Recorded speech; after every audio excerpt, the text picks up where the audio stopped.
Hey guys, Asher coming at you today in Watcher of Realms. Welcome to the video, guys. Glad to have you all here with me today. Today's going to be an interesting topic. I might be biased because this is my day job. This is my not here making a YouTube video. This is kind of my side hustle, my side hobby, I would say, which I really love. But I've been doing this on YouTube for 11 years now, right? Feel really old, honestly, right? But about 6 years ago, I recognized that, you know what? I'm not going to have a successful YouTube channel forever, right? My main YouTube channel, Chat with Ash, right? It used to be Clash with Ash.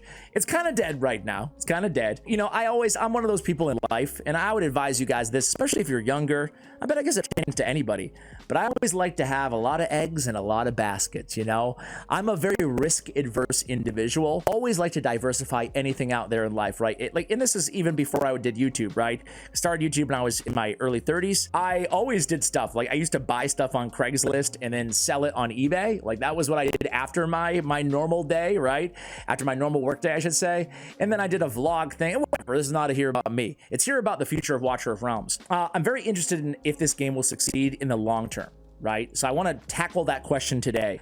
And I have a lot of, I don't want to overstate it. I don't have any like industry secrets, and there's nothing that I have, even if I wanted to, that I could share, that I have like some inside track on what's going on here. Everything that I know, I'll share with you guys in this video. That's me. And my co-founder, Lance, right? We're both we were friends covering Supercell Games, Clash of Clans way back in the day. And now we have this whole massive team at our company, Aftershock Media Group. You can check us out at amg.gg. You can see all the talent that you probably recognize that we represent. The reason I'm saying this, guys, is I know you guys probably don't really care a lot, but this is what I do. This is my day job, right? We help. These are our creators in the background here. You can notice some of the, if I scroll down a little bit, Hell Hades, trying to find a few gotcha talent here. Darth, you guys know DM, like Diablo. Got Layla Fox, Deadwood Jedi. Here we go. Now we're cooking. Scratch. We got Nub Raids, YSJ Gigs, Tyraku, a bunch of others. HH Gaming. The reason I'm saying all this, guys, is because this is what we do. We work with Moonton, Tencent, ByteDance. I could just keep going on and on and on, right? I'm not trying to name drop game developers. I'm sure you guys are very well aware of who they are out there. But we help them advertise and market their game. Not only that, but we help them work with content creators, even in non-paid like formats. It's not all just about the dollar bill at the end of the day, right? And we help them strategize, build a robust community. This is why I became a member of the Fateless team as well, right? Basically somebody to help with their marketing when the game goes live. If you guys are familiar, that's Hades and the entire team. That's their game, right? So really excited about that. But this is what I do. This is what my company does and my team does. And we have a lot of smarter people, thank God, than me, right? That all being said, is we work with Moonton as well, right? That was fast. I can't help but compare them to their competition from a marketing perspective, not just marketing, but just like their strategy, their interest over time. And then, of course, as a player and a content creator, I hear what you guys, the community, is saying. I see what other content creators are also saying about the game. I can see trends on my YouTube channel, search results, the volume of search, what people are searching, what other channels people are watching, right? So I see what you guys say about the game, right? So I feel like I'm in a very unique position, not just here, but also in Raid and other games as well, that I'm able to see everything in some extent, right? So I say all that to say, it's clear right now that, to me at least, that Watcher of Realms is in kind of it's not die. I don't want to overstate it, because they are spending for sure, right? I mean, I advertise Watcher of Realms, right? Like I'm sure a lot of you guys came from my channel after seeing ads on Watcher of Realms, but I've also seen how aggressively, you know, like Dragonair, for example. Like, odds are you guys are familiar with Dragonair. You're familiar with Raid Shadow Legends. Some of these gacha games, they go hard. They go hard. And honestly, professionally, I think sometimes a bit too hard. Not to say that I don't love advertising. I love advertising, right? Like, from my standpoint. But I think there's creative ways that you can do it for more bang for your buck and more authentic ways for the audience. But either way, back to Moonton, I think that, you know, have you heard the news? You probably have. It's months old, right? But ByteDance reportedly looking to sell Mobile Legends developer Moonton, also the developer of the game that we're playing, right? Watcher of Realms. So they bought them a few years ago for a lot. 4 billion, right? 4 billion in 2021. And, you know, Mobile Legends Bang Bang is the massive title under Moonton. Like, that's their biggest game. That's their big money maker, right? So Watcher of Realms is kind of an afterthought. It's not even mentioned here in any of these articles, right? Granted, it might not even have launched at that point, or maybe it did, but it just launched, whatever. From a business perspective, like, I would imagine if you're about to sell a company that you want it to be very profitable and you want to keep costs down while you're trying to sell. Looks like they're trying to sell to potentially a Saudi group. And honestly, full transparency, I mentioned this to Watcher of Realms, right? Like, to Moonton, you know, to the guy that I work with there and the team that I work with there. And they actually had a really positive response. They're like, you know, and this is what I would have said or guessed anyway, that like, it's not affecting like any of their game design choices, their operations, anything like that. Who knows? Maybe they don't even sell, right? But odds are, even if they do sell, firmly believe that the game's not going to be killed or anything like that. It might even be a good thing, because it might instill even more money for development and marketing and everything else into the game, right? So there's a couple different ways to look at it, but I'm not scared personally of the sale. I'm kind of scared that if they are selling, a big dip in aggressive marketing that gacha games kind of need. You know, I've been doing this for a long time and I've seen budgets and how far it can get you in terms of UA, user acquisition, user spend. Not something that we like to talk about here on the channel, but certainly something that matters a lot for the bottom line of these developers. How much does it cost to get a user, a player, and how much does your players spend, and how long do they keep playing, right? Those are the big three things that developers are looking at from these games. And then you can just look over the interest over time. And a game, this is Watcher of Realms, this is worldwide, past 12 months. This is YouTube search, which you guys don't care about. I do, you guys don't. But let's just go to web search, right?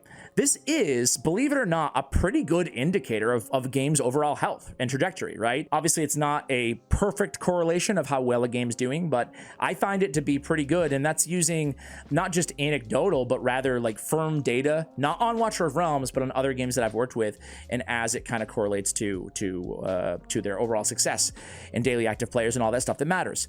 Here's the game. So you can see back in July, there was a big spike, right? And then August, September, there was a nice bump mid-September. Now, I would be super egotistical to say that was when Hades and myself, and honestly, like Fastidious and Ivy Lee were both around. Like, all the YouTubers, I feel like, and there's a lot more that I didn't mention too, they kind of joined around this bump period, right? They started cranking out a lot more content. So who knows? Who knows? But maybe I'm giving ourselves too much credit.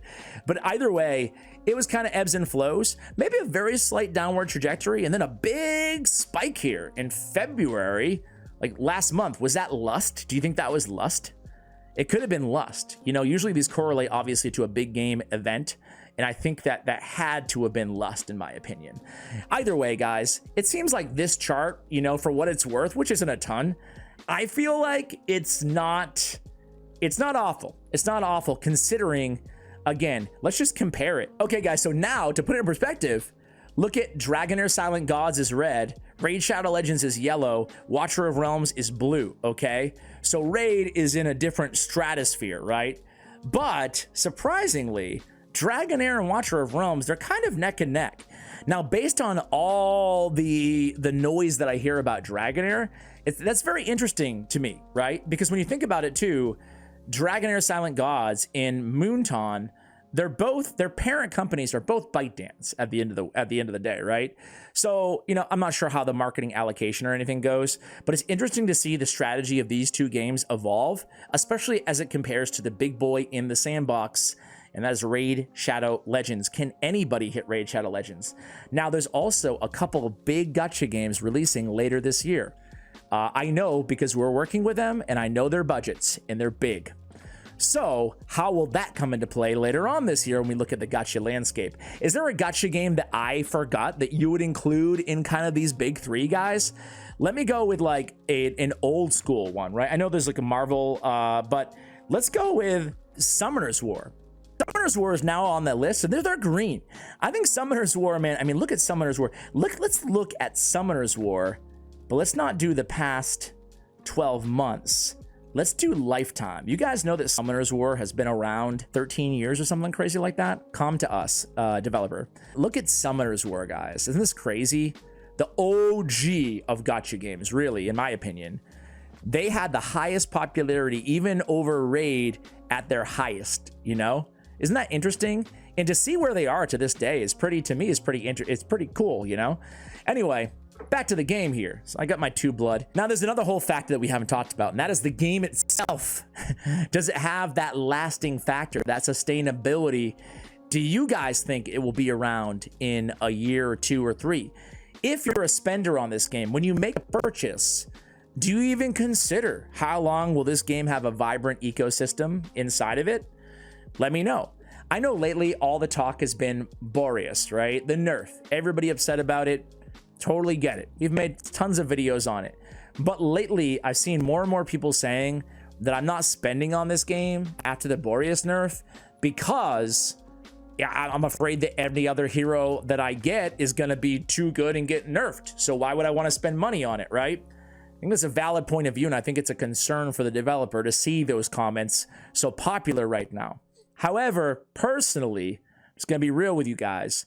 Personally, I think that a nerf like a Boreas, first of all, it's on the developer for not playtesting enough, and B, hopefully they learn from their mistakes. There's a lot of blowback. Without a doubt, this is the biggest blowback a mile that Moonton has ever had to even experience. Think about it this way. All we do here is favorably compare Moonton to every other game in the ecosystem because the developers listen. I mean, all they're doing is getting love, right?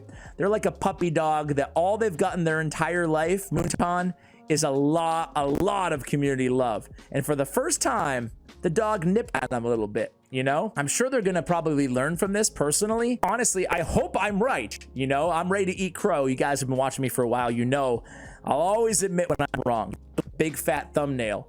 I was wrong, something like that. I make a lot of those, unfortunately. I think that, I don't think that will be a common occurrence. I don't think they're gonna start nerf. I don't think Hatsuit's gonna get a nerf or anything like that. I don't think Silas is gonna get a nerf.